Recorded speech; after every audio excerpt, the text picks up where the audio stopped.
materi ini, saya akan menjelaskan mengenai subjek hukum internasional yang bertujuan agar dapat memberikan gambaran mengenai perkembangan munculnya subjek hukum internasional selain negara. Secara umum, subjek hukum diartikan sebagai pemilik atau pendukung kewajiban menurut undang-undang, serta badan atau lembaga yang memiliki suatu kemampuan untuk menguasai hak dan melaksanakan kewajiban di dalam hukum internasional, yang dimana hak dan kewajiban tersebut diatur oleh hukum internasional material dan hukum internasional formal. Yang dipandang sebagai subjek hukum internasional yakni terdapat individu atau perorangan yang bersifat alamiah dan sosialnya sebagai subjek hukum. Hal ini memiliki derajat yang sama antara satu dengan yang lain di hadapan hukum tanpa memandang latar belakang, agama, ras, jenis kelamin, maupun etnisnya. Yang memiliki hak-hak asasi karena kodratnya sebagai individu. Kemudian pada badan hukum atau legal person rights person, yakni badan atau lembaga yang dibuat dengan tujuan tertentu dan sebagai subjek hukum, dan kemudian memikul hak serta kewajiban hukum secara mandiri. Serta dapat dikatakan bahwa sebagai suatu konstruksi yuridis yang dapat menampakkan diri dalam berbagai bentuk dan wujud yang sesuai dengan bidangnya. Misalnya perusahaan, badan hukum atau sistem hukum ada yang terdapat pada desa atau lingkungan masyarakat. Kemudian sedangkan dalam bentuk hukum publik, seperti pemerintah pusat, pemerintah daerah, ataupun departemen. Serta dalam tingkat internasional seperti ini, organisasi antar negara atau pemerintah, hukum internasional merupakan suatu hukum yang mana ia memiliki aturan dalam mengatur hubungan antar negara satu dengan negara yang lainnya. Dalam hukum internasional itu sendiri terdapat subjek-subjek hukum atau sebagai pemilik atau pemegang hak dan kewajiban dalam hukum internasional. Pengertian subjek hukum secara umum, menurut Mokhtar Kusumadja, itu sendiri ialah pihak-pihak yang mana suatu segala aktivitas atau tindakannya diatur sehingga pihak-pihak ini mempunyai wewenang dalam melakukan aktivitasnya berdasarkan hukum positif yang ada. Sedangkan menurut Martin Dixon, subjek hukum internasional yaitu suatu badan yang memiliki kemampuan dalam menjalankan hak dan kewajiban di bawah hukum internasional jika bila dilihat pada pengertian subjek hukum internasional tersebut yang mana menjelaskan bahwa mengenai pihak-pihak atau badan yang mempunyai hak dan kewajiban di dalam hukum internasional, maka subjek hukum internasional ini mewakili pihak dan aktor sebagai pelaku aktivitas dalam hukum internasional. Dalam hukum internasional sendiri, subjek-subjek hukum internasional dibedakan ke dalam dua jenis, yaitu yang pertama sub-state actor dan non-state actor.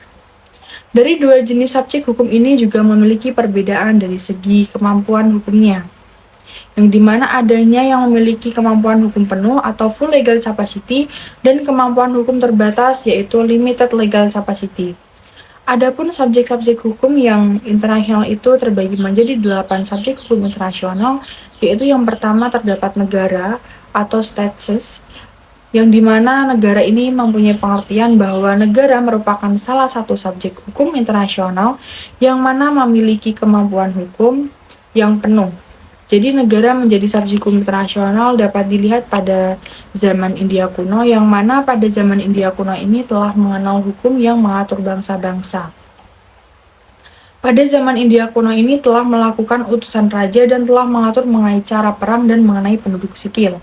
Selain itu juga ada pernyataan dari House International Law yang terjadi pada tahun 1880 yang mana menjadi awal dibentuknya negara dan diadopsi oleh Konvensi Montevideo mengenai hak dan kewajiban negara yang terjadi pada tahun 1933.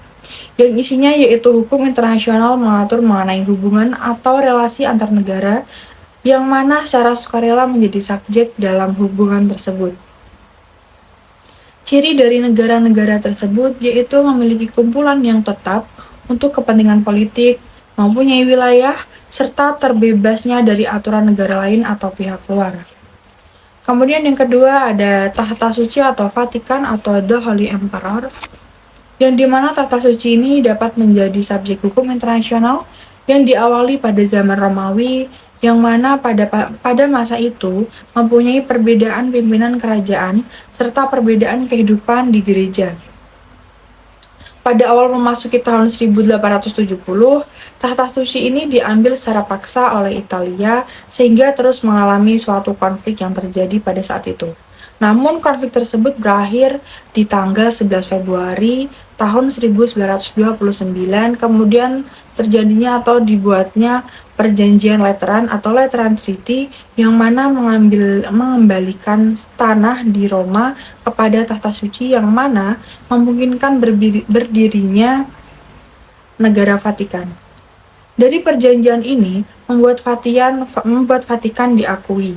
Kemudian yang ketiga ada organisasi internasional.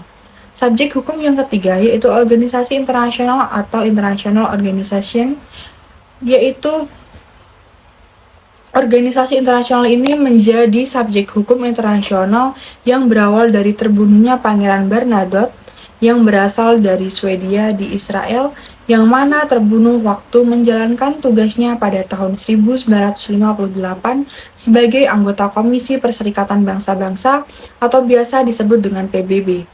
Dari kejadian ini membuat PBB mengajukan advisory opinion atau AO kepada Mahkamah Internasional yang mana isinya yaitu menjelaskan bahwa ketika agen PBB mengalami cedera atau luka, maka akan melibatkan tanggung jawab negara. Dari EO tersebut membuat PBB menjadi subjek hukum internasional. Kemudian yang keempat ada Palang Merah Internasional atau International Committee of the Red Cross, yaitu Palang Merah Internasional atau ICRC. Yang dimana pengertiannya yaitu merupakan suatu organisasi pemerintah yang anggotanya adalah Palang Merah Nasional negara-negara yang berkedudukan di negara Swiss. Kemudian ICRC ini memiliki peran besar dalam pertolongan korban perang dan memberikan kontribusi dalam pembentukan Konvensi Jenewa pada tahun 1949, yang dimana Konvensi Jenewa ini mengatur hukum perang atau hukum humaniter internasional. ICRC memiliki keterbatasan ruang lingkup karena hanya bergerak di bidang kemanusiaan saja. Kemudian yang kelima ada kaum pemberontak atau belligerents, yang dimana belligerents ini termasuk ke dalam subjek hukum internasional dikarenakan karena ada kemunculan sebuah aksi untuk melakukan pemberontakan yang diakibatkan oleh adanya suatu pertentangan atau konflik di dalam suatu negara bangsa. Awal mula belligerents terbentuk ialah melalui dibentuk dan diakuinya hukum humaniter internasional, di mana hukum humaniter tersebut mengatur dalam hal pengawasan kegiatan kepada para pihak yang bertikai dalam suatu konflik bersenjata, yang tujuannya adalah untuk memastikan hak-hak dasar setiap anggota dari pihak yang berkonflik tetap berjalan tanpa halangan dari siapapun. Hal tersebut tentu saja tercantum dalam pasal 3 ayat 1 Konvensi Jenewa pada tahun 1949. Ia mengatakan atau menjelaskan bahwa setiap hal yang mengenai hak asasi manusia meliputi penyanderaan, penyiksaan, pemerkosaan, pembunuhan, hukuman mati tanpa pengadilan terlebih dahulu merupakan hal yang dilarang untuk dilakukan terhadap siapapun itu. Jadi dapat dikatakan bahwa setiap kali ada suatu konflik bersenjata di dalam suatu negara dimanapun itu, belligerents otomatis tercipta dan hukum humaniter itu hukuman humaniter internasional pun ikut berlaku.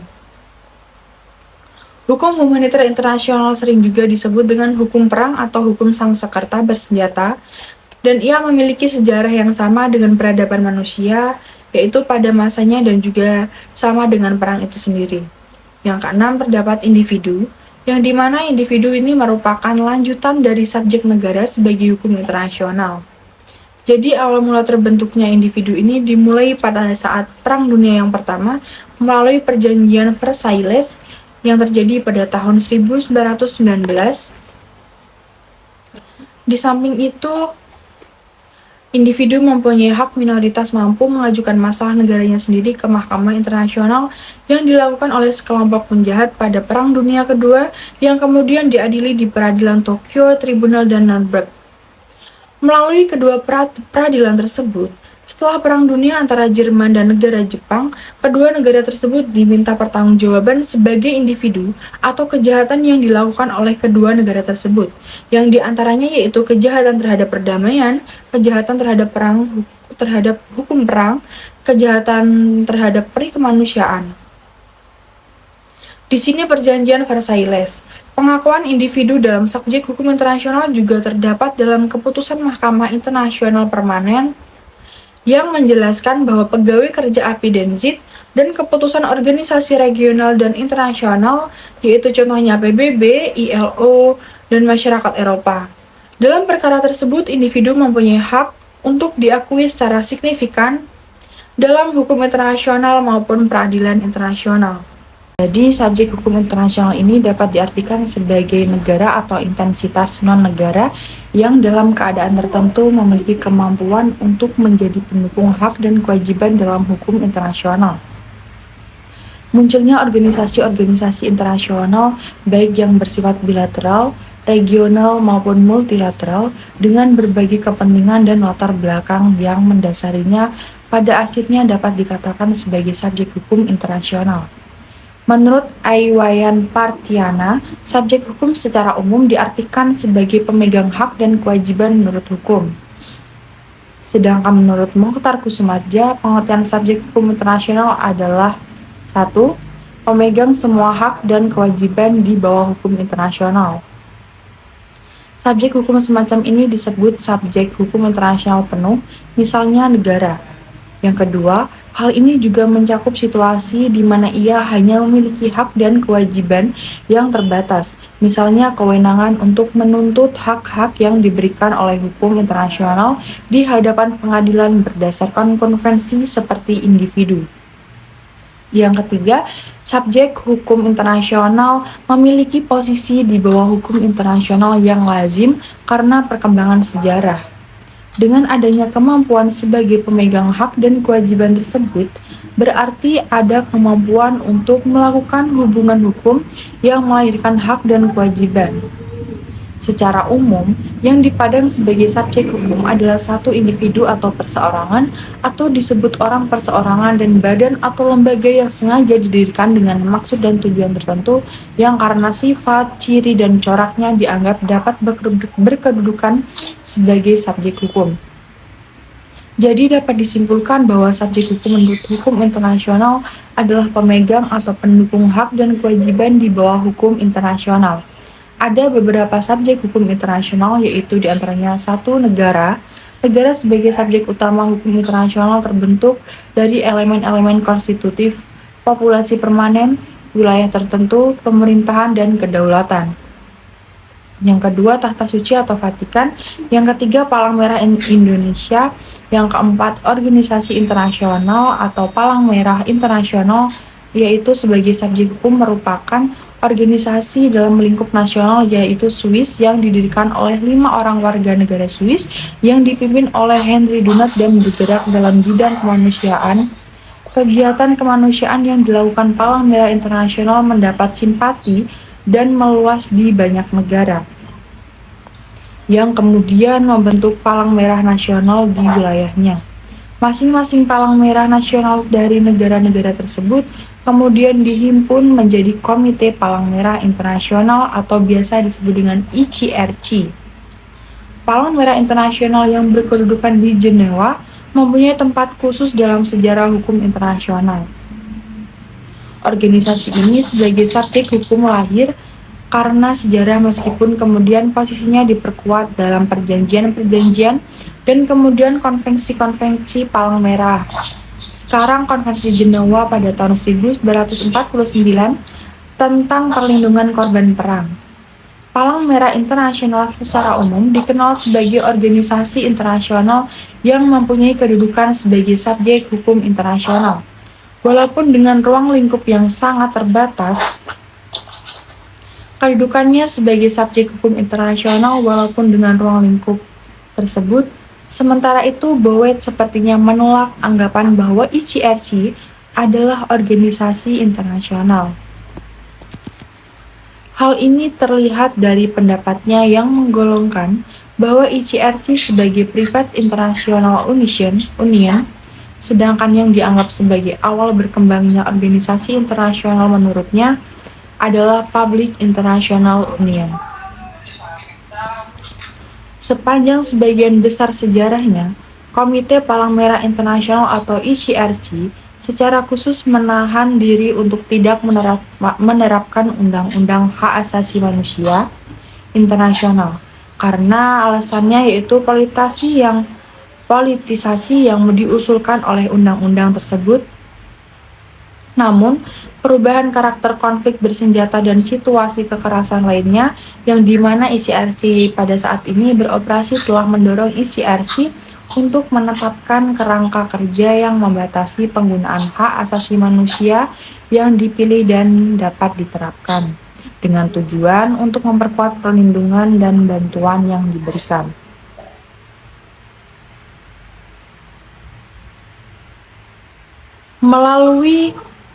Selama konflik bersenjata, melalui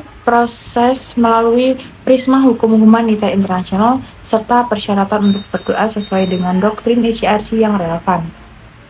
Pasal 1 Statuta ICRC menyatakan bahwa ICRC adalah organisasi kemanusiaan yang independen. Selain itu, Oppenheim,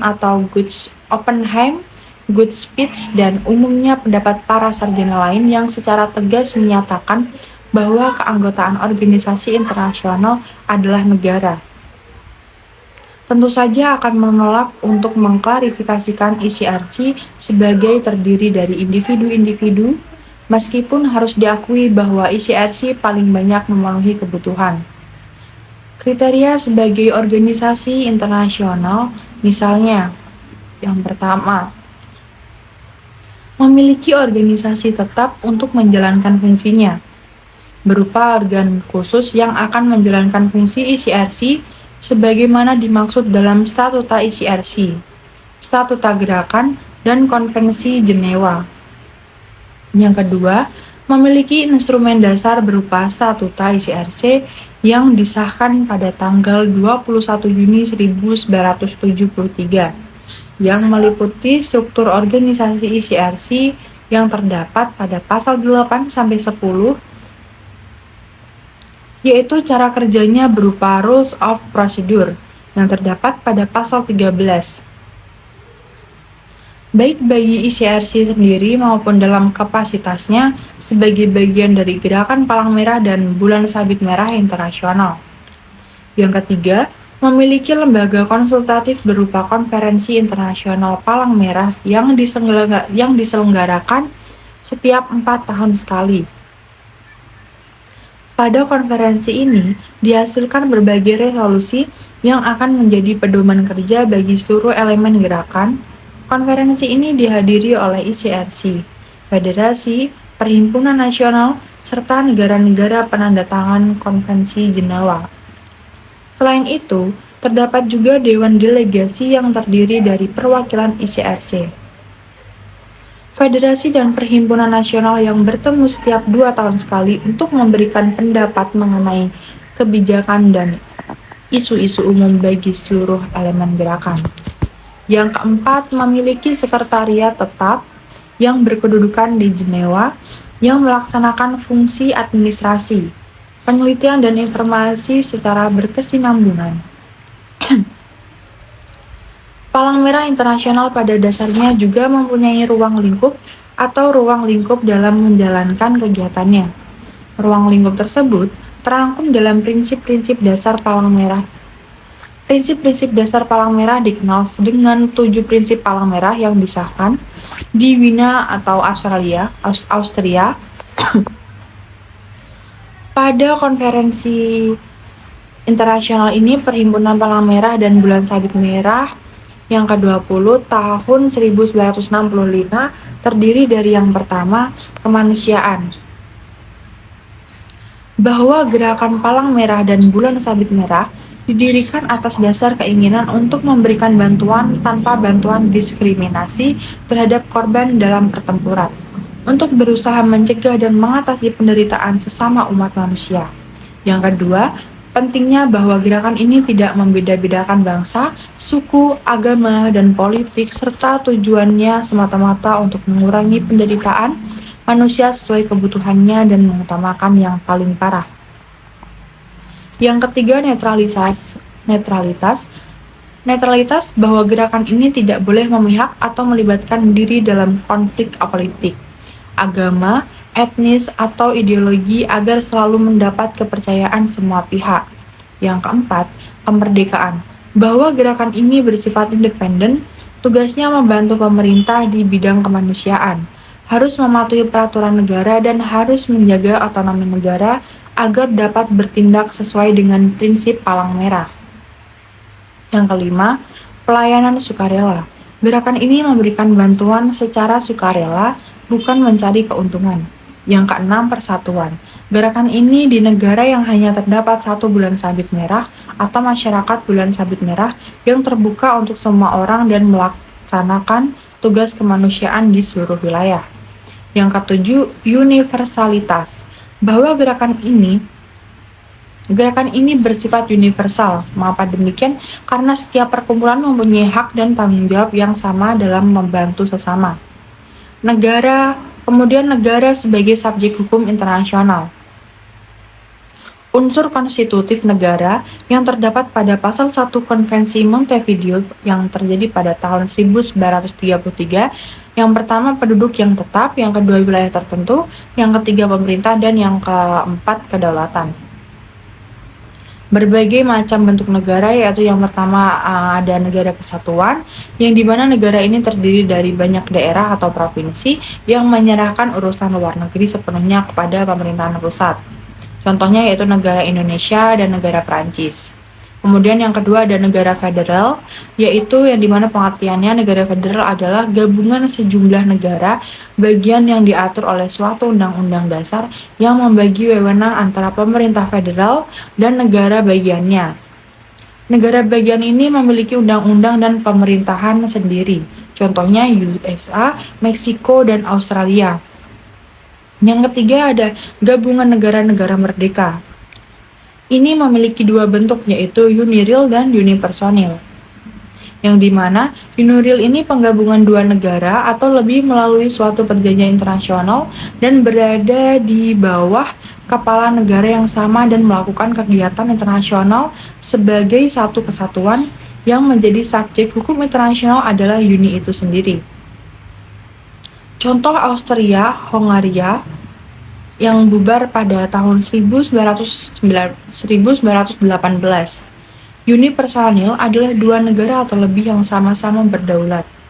Ia menggabungkan diri karena mempunyai raja yang sama. Jadi masing-masing anggota masih menjadi subjek hukum internasional. Contohnya yaitu negara Belanda dan Luxembourg yang terjadi pada tahun 1815 sampai 1890. Yang keempat, konfederasi. Gabungan dari sejumlah negara melalui suatu perjanjian internasional yang memberikan wewenang tertentu kepada konfederasi. Masing-masing negara tetap merupakan negara merdeka dan berdaulat serta menjadi subjek hukum internasional. Contohnya Konfederasi Amerika Serikat yang terjadi pada tahun 1778 sampai 1787. Konfederasi Jerman yang terjadi pada tahun 1820 sampai 1866. Yang kelima, negara-negara netral. Negara yang membatasi darinya untuk tidak melibatkan dari dalam berbagai sengketa masyarakat internasional. Ada negara yang netral tetap dan netral sewaktu-waktu. Contohnya netral tetap Swiss dan Austria. Yang keenam, negara yang terpecah. Negara yang terpecah-pecah akibat diduduki oleh negara-negara besar yang menang perang, contohnya adalah negara Jerman, Cina, Korea, dan Vietnam. Yang ketujuh, negara-negara kecil.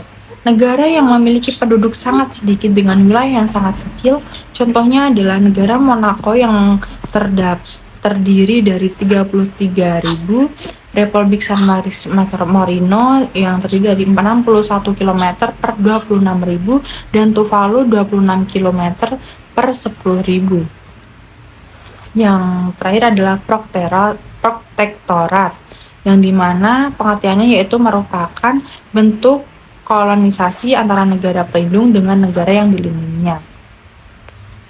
Negara di bawah sistem protektorat ini mempunyai kapasitas yang terbatas di bidang hubungan luar negara dan pertahanan yang biasanya dilakukan oleh negara pelindung. Contoh, Tunisia, Maroko, Kamboja, Laos, dan Vietnam. Dahulu di bawah protektoran Prancis, perkembangan negara dan subjek hukum internasional lainnya telah lahir banyak negara kecil akibat dekolonisasi. Kedaulatan nasional makin lama makin kabur.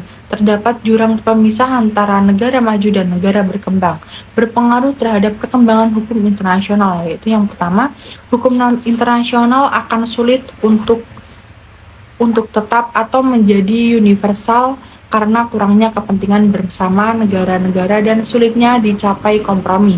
Yang kedua, negara berkembang akan selalu mengupayakan hukum internasional yang membawa pembaharuan, mengurangi ketidakadilan, ketidakbersamaan, dan ketidaksepadaan. Dewasa ini telah muncul aktor-aktor baru dalam hukum internasional, yaitu diantaranya ada yang pertama, organisasi internasional.